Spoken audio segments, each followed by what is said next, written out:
and we have seen this. If you if the receiver receives an invalid code word, then through the Hamming distance, the valid code word can be identified and actually data can be retrieved. Right, that we have seen. And in this context, for our error, I also discussed what is the basic principle of error correction. Generally, in error correction techniques, receiver detects the error, then it requests for retransmission. But here there is no such retransmission. We have seen if there is retransmission, then several problems would be there. I mean, particularly for a satellite link, it will be an inefficient systems, right? And also for conventional systems, bar will increase, number of retransmission will be more.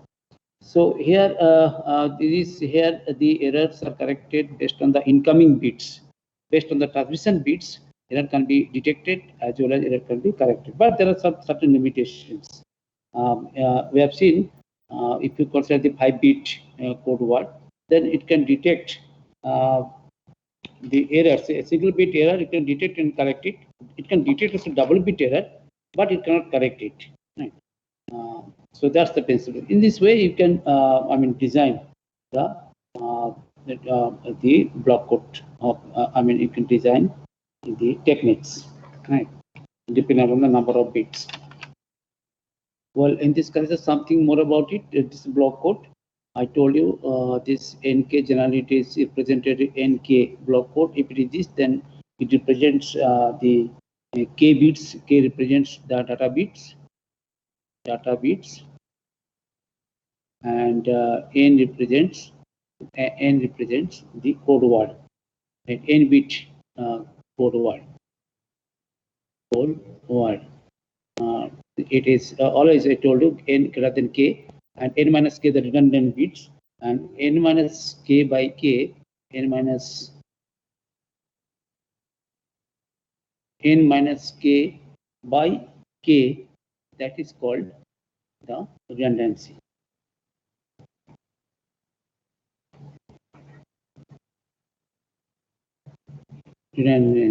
Right? And the ratio of data bits to total bits, that is, ratio of data bits means K by total bits N. This is called the code rate. It is most important terms in block code. This is called the code rate. Actually, it decides how much bandwidth is required, how much additional bandwidth is required to carry the data at the same data rate without the code. If you do not use this code N, then you see obviously a number of bits increases means more bandwidth will be required. So that will decide, the code rate will decide how much additional bandwidth will be required to carry the data. So that is the things in this connection. Say for example, if you consider say 2 bits data and 5-bit code words, 2-bit data and 5-bit the code word. We have seen just the example previous class. We have seen this. Then 2.5. You see, it is 2 by 5. That means it is 2.5 times the capacity required compared to the uncoded systems. 2.5 capacity, right? So for a code word of say code consisting of the code word, say if the code words consisting of say W1 code words, you can say code word W1. Yes. Sir, I didn't understand how 2.5 we got. We'll get 0.4, no, sir. 2 by 5, reverse of that. Reverse of 5 by 2. It will be 5 by 2. 2 by 5, actually this one, right? Yes. Yeah, right. It will be, yes, exactly. No, sir, yes. K by N you said, no, sir. You said K by N, no, sir. K by N, that is a code rate, right? Yes. So code rate, right? So that is a code rate actually, right? So extra bit is here, then it is actually 2 by 5. It is not the 2.5, but that is actually code rate. But this code rate actually from this, you can say, I mean, if you compare the bandwidth requirement, capacity requirement, that will be the 5/2. Right? This is the code rate. Right? 5/2, it is 2.5 now. Yes, sir. 2.5. So 2.5 times the reverse of it. Reverse of that will be the capacity requirement. That is the code rate. This is not the requirement. That is a term of course, a term of the block code. Code rate, code gain. Also, I'll just also code gain also is here. Right. These are the terms used to identify the block code. Right. So capacity requirement will be just inverse of that. That is 5/2. That is a 2.5. 2.5 times the capacity required for the uncoded system. Am I clear now? Yes, sir. This gives an idea of how much extra bandwidth required for it. Say if you transmit 2 bits, obviously bandwidth requirement will be very, very less, right? But instead of you are not transmitting the data here in block code, you are transmitting some redundancy has been used, and extra 3 bits are used. 5 minus 2, n minus k. That is the redundant bits. Isn't it? So for these redundant bits, extra bandwidth is required. So this gives an idea of how much extra bandwidth is required. That's what I want to mean it. Am I clear now? It is yes. Not. Right? So these things are there, and if you another thing is this: if the code consisting of these code words, say W1, W2, code words, they are the code words W1, W2, W3, say WS, then say S equal to say this S equal to 2 to the power K, then the minimum distance of the code D minimum will be minimum of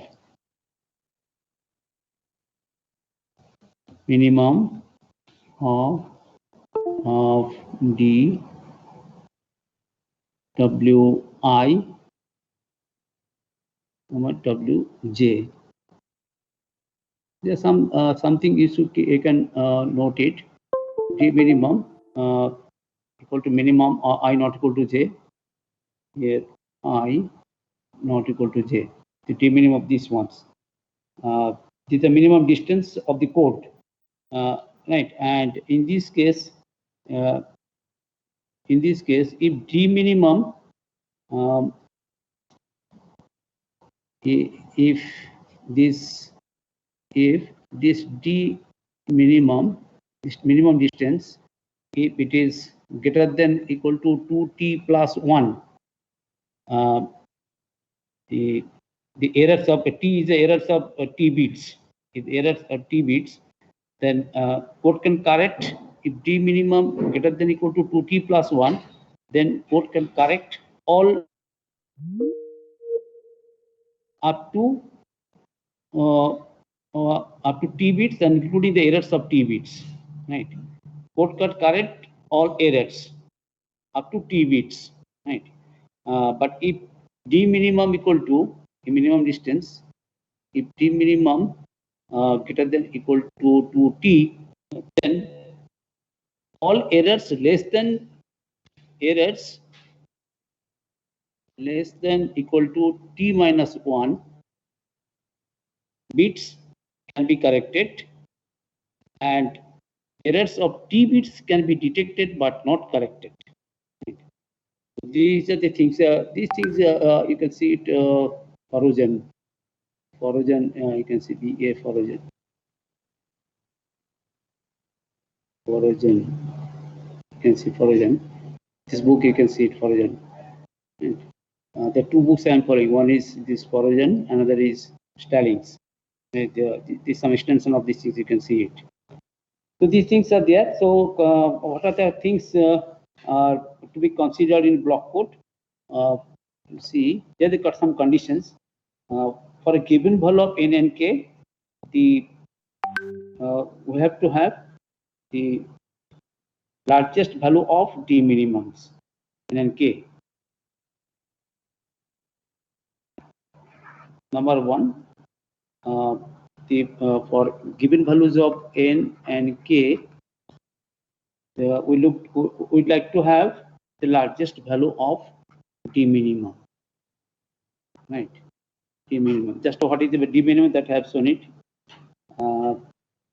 And second consideration is this: code should be easy to encode and decode. I mean, coding should be such that it can easily can be encoded or can be decoded, right? So less memory would be required. So less memory and less processing should be done, right? So the code should be easy to encode and decode.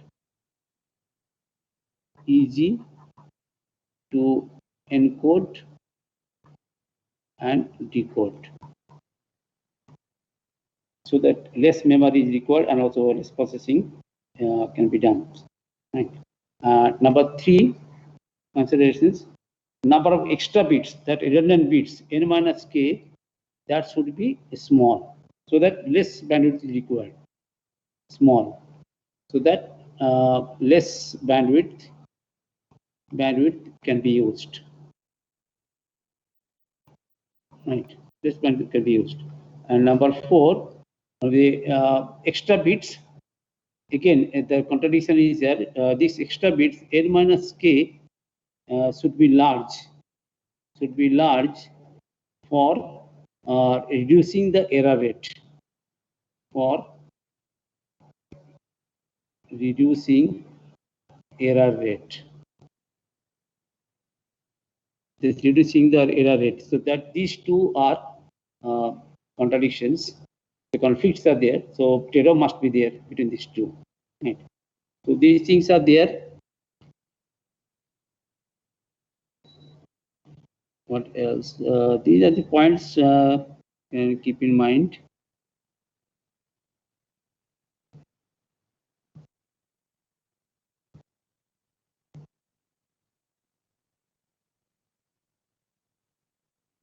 I think these are sufficient for these block code principles. So if you have any questions, you can ask regarding block code principle, Hamming distance, etc. Any questions from this topic, block code principles? Any questions? Any questions? No, yes. No. Okay. Sir, one request, sir. Sir, could you just upload this slide afterwards, sir? I want to revise from it. Achha, okay. Which lectures? This lecture or previous lecture? Which this one? lectures. This one, no? Yes, sir. Morning lectures, I think morning lecture should be there, then it will be a continuation of that. Yes, sir, it would be easier. The morning lecture and this lecture, I'll upload it. Okay? Okay? Yes. Okay. Next, you see the interfacing. Interfacing.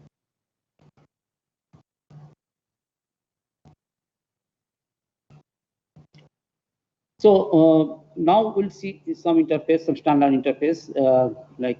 Before that, you see if you see the general interface for transmitting mediums for data communication. For transmission, for general interface to transmission medium. If you see, generally when you transmit, when data are transmitted, see at the two ends there will be two terminals will be there, two data terminal equipments will be there. The data terminal equipments may be computers, maybe some other digital device would be there.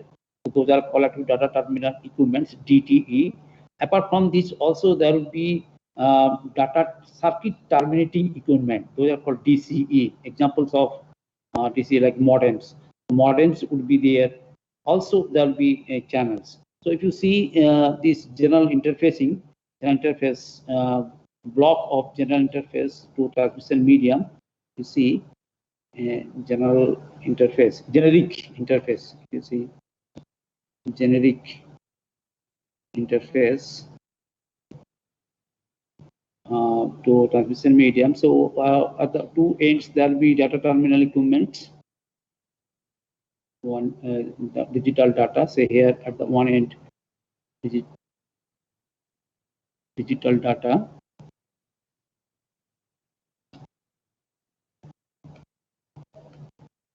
Digital data, See, it can be received this terminal, the computers or maybe server or maybe any other digital device. So it may transmit or it can receive. Right? The two ends, these two will be there. The two ends. Okay, work on continuously if we just do it. Next will be some interfacing will be there. Next will be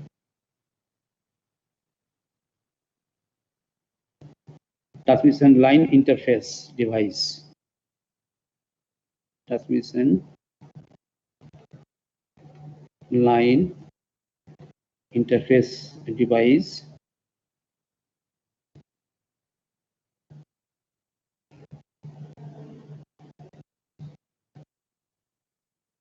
Interface device. Interface device. This is called actually the DCE. So this is called data terminal equipment. Data terminal equipment. That is DTE. DTE. And this is called data circuit terminating equipment. Data circuit terminating equipment.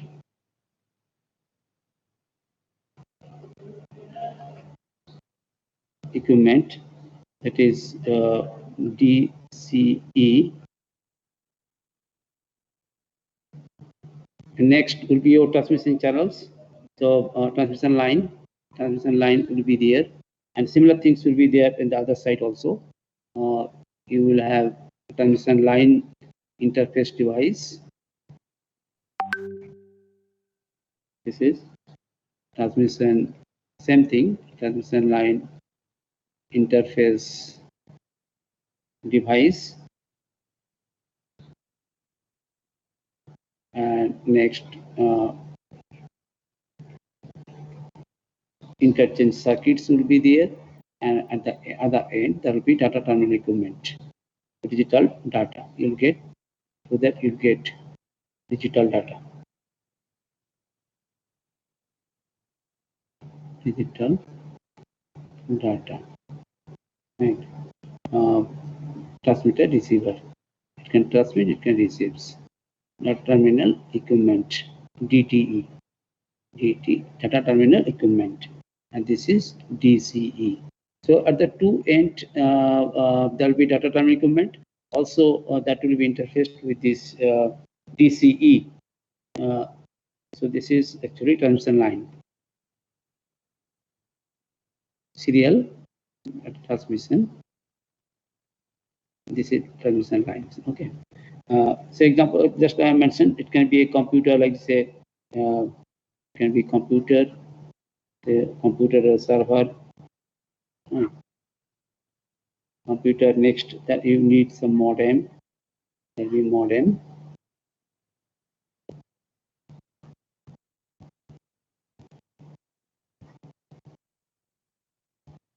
Modem will be there. Next, there can be the transmission line or network will be there.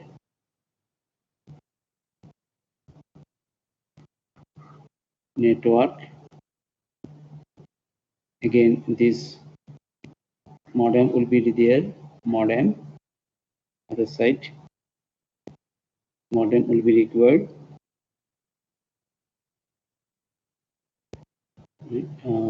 And unit. Another data terminal equipment. Maybe another computers or maybe server will be there.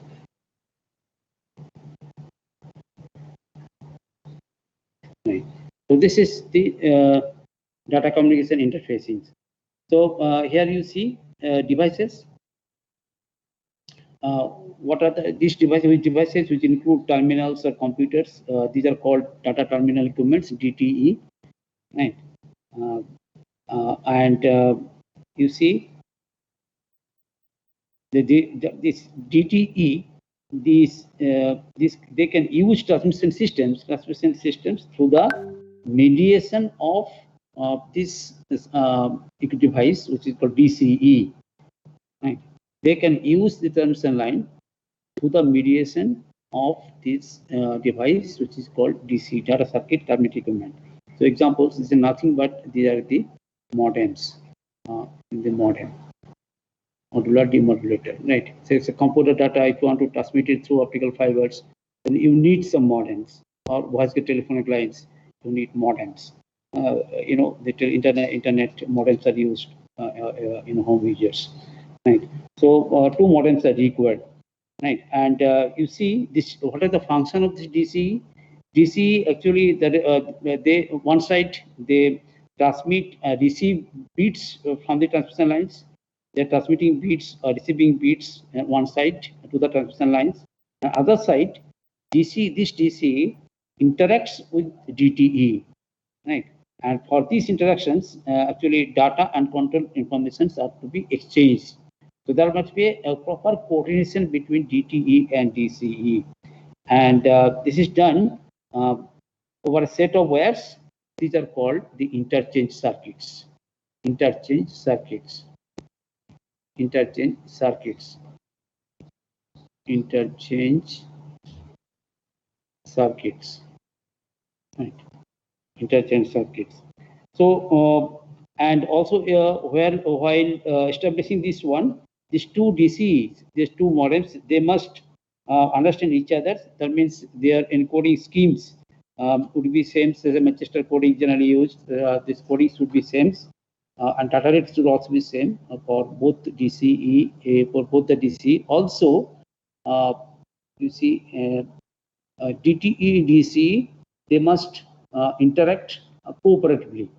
The DC, I told you, DC, one side, they are responsible for transmitting and receiving bits to the transmission lines, transmitting bits and receiving bits from the transmission lines. And other side, they will, this DC will interact with DTE.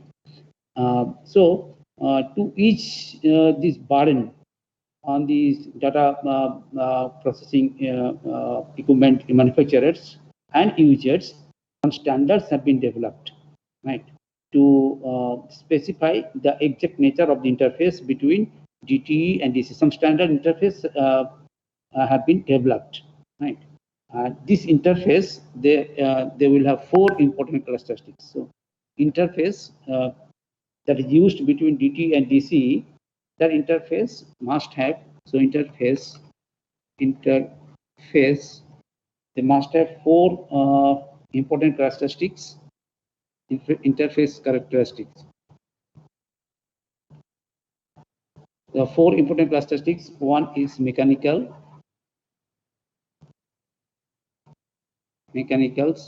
second is electrical,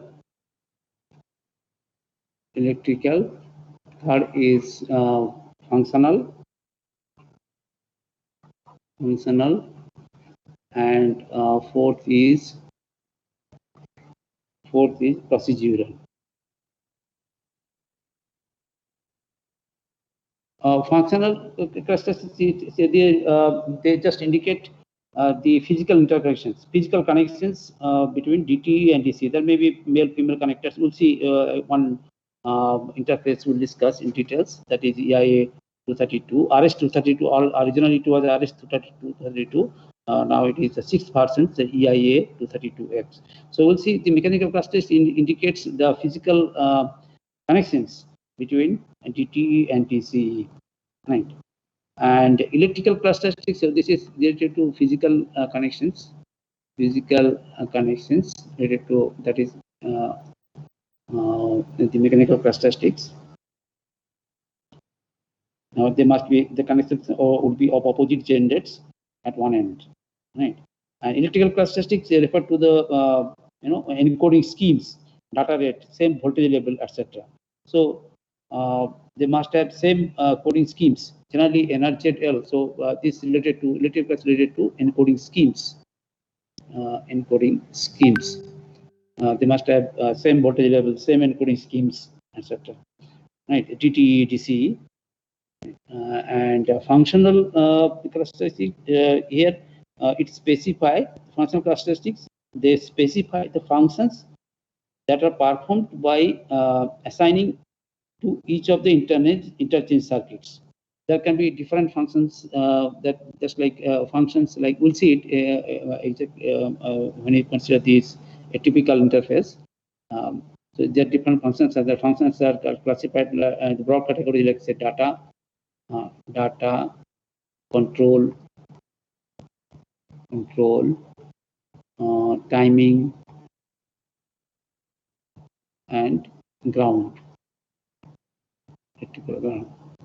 So these are they specify the functions by assigning meanings to the interchange circuits, and these functions can be of different types. Can be data, control, timing, etc. So that is related to the functional characteristics. And procedural characteristics, here they specify the sequence of events for transmitting data. They actually specify the sequence of event. I mean, when if one terminal is ready to send data, then DT should be ready. Other one, the other device must be ready to receive, like this request to send. I'll show you examples that will be more clear. The sequence of events. It specifies the sequence of events. Procedural characteristics. So they must have this standard interfaces are there. What are the standard interfaces? They must have these four characteristics: mechanical, electrical, functional, procedural.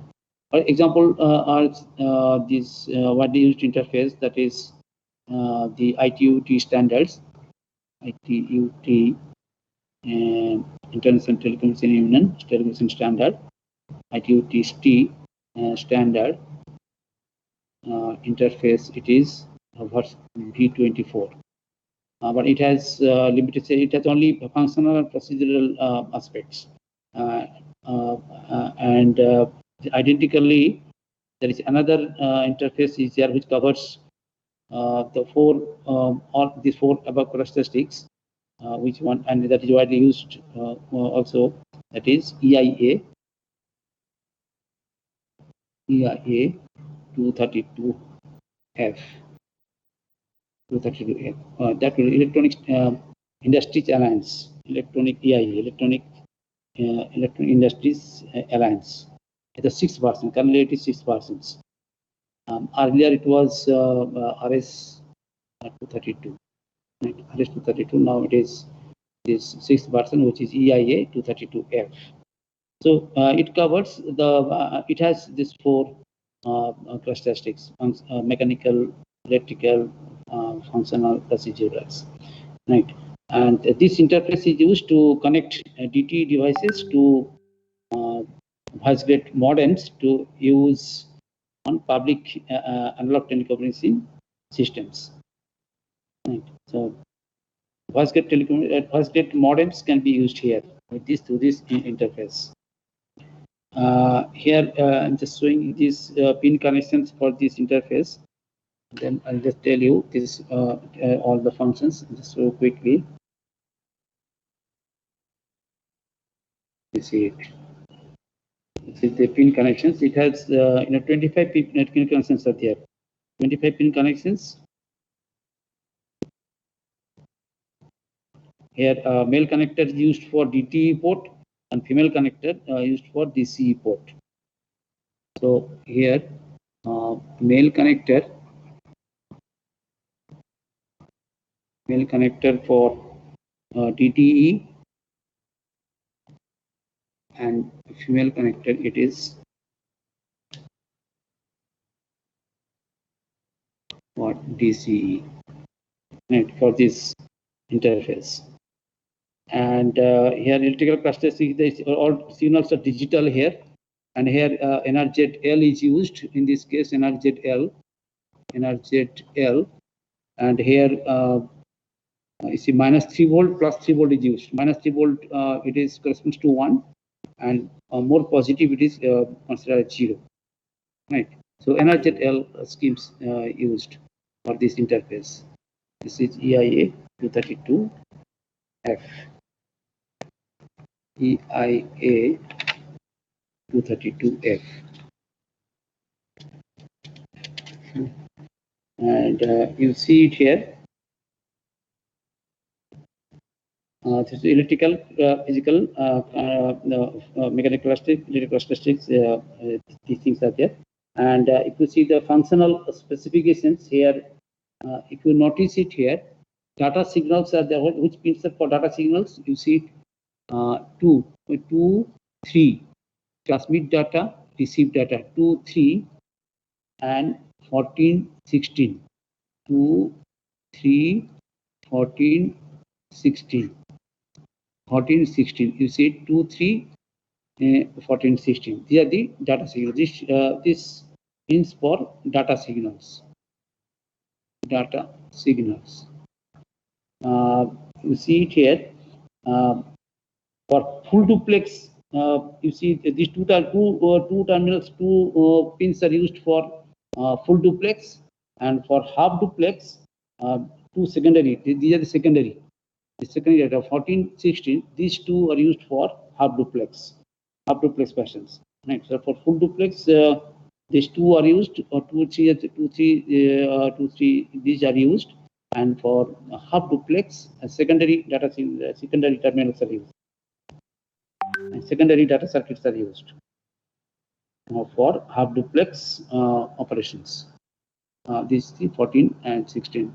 You see, so full duplex, half duplex, right? Next, you see, if you just note it, there are 16 control circuits. 16 control circuits. If you see, this is for shielding. This is 2, 3 just I mentioned. For some procedural functional procedural cluster, will see it. Say, this is ready for receiving. This is for clear to send. 6 for DC ready. This is for signal ground. This is 8 for received line signal detected. 9 reserved for testing. 9, 10. This is unassigned. 11. 12 it is data signal rate selector. Data signal rate selector. This is 13 secondary clear to send. Next 14, 15, 16 I mentioned. 15 transmitter electrical transmit signal timing. This is for timing signals. We'll see it. Timing signals. This 15. There are 3 timing signals are there. 15, 17, and also 24. 24 is a signal timings. Signal timing. These are for signal timing. Clock signals. This is for clock signals. Right. So next 17 we just mentioned clock signals. 18 local loopback. Then we'll discuss it. What is this loopback testing? 18, 19 secondary required to send. This 20 DT ready. 21 remote loopback. This is for indications.